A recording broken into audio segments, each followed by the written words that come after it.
have a question from my sister. So she will be retiring, what we say retiring, in 5 years. And I say that like this for a reason.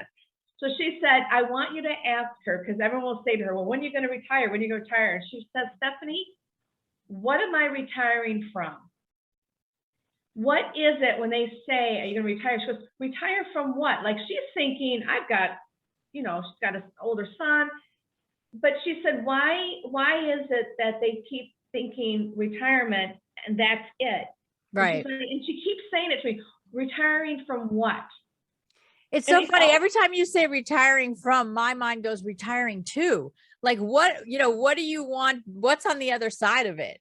I think retirement, like, sitting around in your folding chair, watching the kids on the, go by on the porch. Like, nobody wants to do that.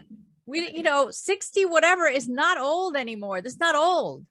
Right. So, retire from the schedule, from the stress.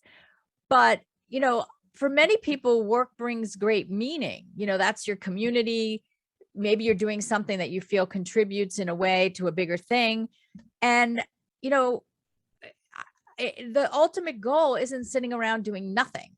So I think, think of it as a financial plan, less than, it's like, what is my financial plan?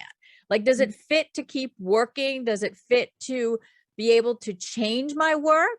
There's some people who can retire, but they know they're retiring to something. Like, okay, that can keep paying the bills and I'm going to keep making money because I intend to do something.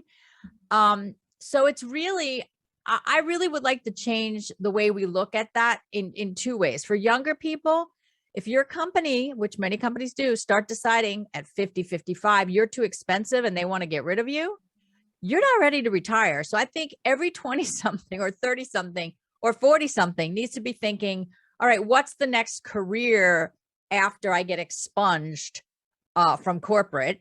And if you're someone who's past that milestone in a job with a paycheck, it's not retiring from, it's retiring to. What's the next adventure I want to have? And how can this job pay for it, leverage me to it? And that's the way I want people to shift their outlook. Don't depend on any job for the whole life. That's not happening. Right. Don't depend on, corporations to take care of you. They're not they're taking care of themselves. And if you're lucky enough to, people start asking you when you're going to retire, then leverage the heck out of that. What if there's a payout on top of your pension because now we need to downsize, but we'll give you 3 years salary to do it. All right. And I keep my pension. That gives me lots of time to figure something out. So I just like to see it as, how do you make it work for you? Not like waiting for them to do it to you.